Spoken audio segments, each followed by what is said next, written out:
This video is brought to you by Squarespace. If you're looking for a great place to create your website, go to squarespace.com/fastpassfacts to get 10% off your first Squarespace order. Disney parks are amazing at entertaining guests. Throughout the years, they have given us some of the most amazing shows we could ever imagine. From nighttime shows like Fantasmic to stage shows like Mickey and the Magical Map, they almost always kick it out of the park. Sadly, that's not always the case. Today, we'll take a look at some of the worst Disney park shows that ever existed. The Mickey Mouse Club Circus. Just after Disneyland opened in 1955, Walt wanted to have a circus inside the park. He always loved the circus and thought it was a great idea to have a circus tied into the new Mickey Mouse Club television show. So, the Mickey Mouse Club Circus was created. The show started with a parade that went down Main Street featuring animals, clowns, and even the Mouseketeers. Then it came to two huge circus tents being set up on the edge of Fantasyland. There, two 75-minute performances took place every day. The show also had acrobats, aerialists, wild animals, and the Mouseketeers. But the circus was a mess, with animals escaping from the tent and fighting inside their cages, including an incident in which a black panther bit the paw off of another animal in front of a live audience. Performers misbehaving between shows where they would gamble, drink, walk around in various states of undress, and curse strongly, and often even with the young Mouseketeers nearby. And there was also very little interest from guests. People went to see Disneyland, not a circus. The circus stayed as long as it did because Walt really wanted it there. But Imagineers had a hard time running it and making the effort of trying to keep it under Disney standards. So after a while, the circus was closed down. Epcot Center Daredevil Spectacular. Following the circus theme, we need to talk about this following show. In the spring of 1986, Disney executives thought it would be a good idea to have a special event at Disneyland during the off-season. So Main Street and the hub area were turned into a circus.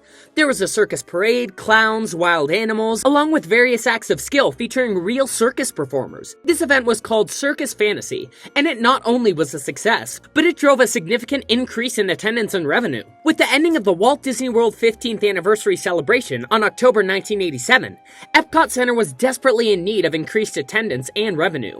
So, Disney decided to bring the circus theme to Walt Disney World and Epcot Center.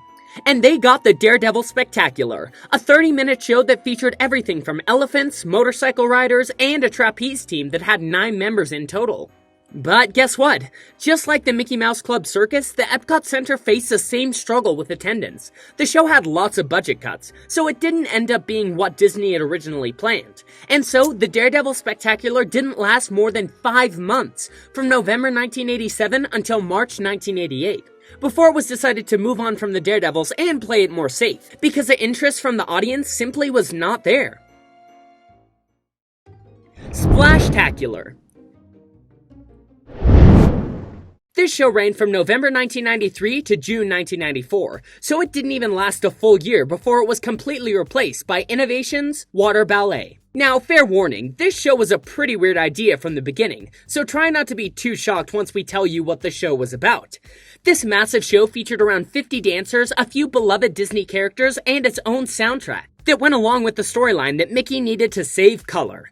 The show also featured moments where the audience got a chance to participate by shouting "Dreams come true" as a way to banish the bad guys with some good old positive reinforcement. While the initial thought and idea of the show wasn't a necessarily bad idea, the downfall came from the full plot of the show. Picture an evil witch from the galactic universe creating an intergalactic nemesis that hates color, whose name Terra Saw X was the perfect capture of the 90s style capitalization of names, who is also a dinosaur head that shoots fireworks from his chest. Thankfully, Mickey Future Old Guard defenders were able to take down the color-hating beast.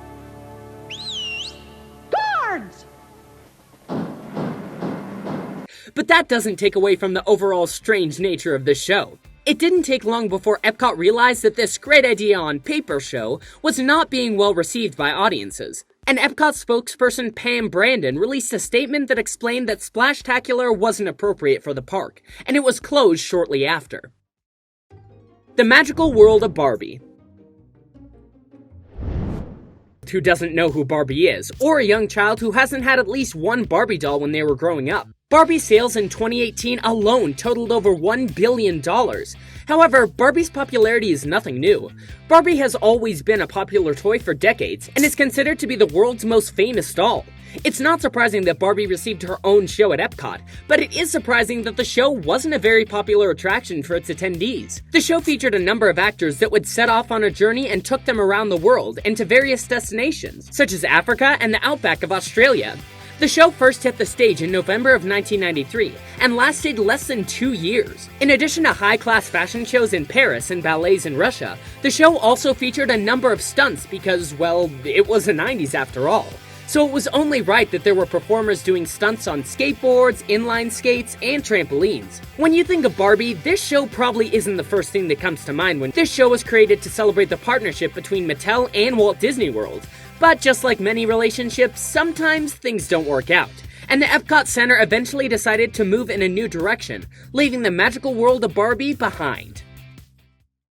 Astuter Computer Review. Back in the late 80s and early 90s, technology was on a steady incline and making lots of advancements.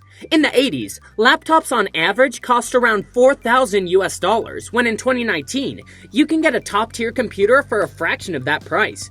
It's clear that technology is a phenomenon that people seem to have a ton of interest in, which makes it even stranger that Astuter Computer Review is an attraction that got the Control-Alt-Delete method shortly after its first power-up.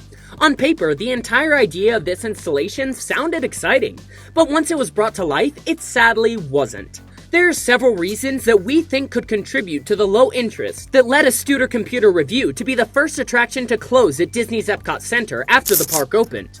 For starters, and as we mentioned before, a personal computer was still a relatively new concept in 1987, and not very many people had spent much time around them. Personal computers only started being discussed nationally in 1982, and even then, the cost of owning a personal computer was something that was wildly out of the question for most people. So people were not very familiar with this technology at the time. And when you take that into consideration and then create an entire exhibit that is solely around computers, the portrayal of foot-high Ken Jennings explaining what computers do through the power of song went over the heads of the audience pretty quickly. Thankfully, the Epcot Center reused the idea of Astuter Computer Review into the creation of Backstage Magic, which explained computers in a greater and more technical detail, and made audiences feel more interested. We would like to thank Squarespace again for sponsoring this video.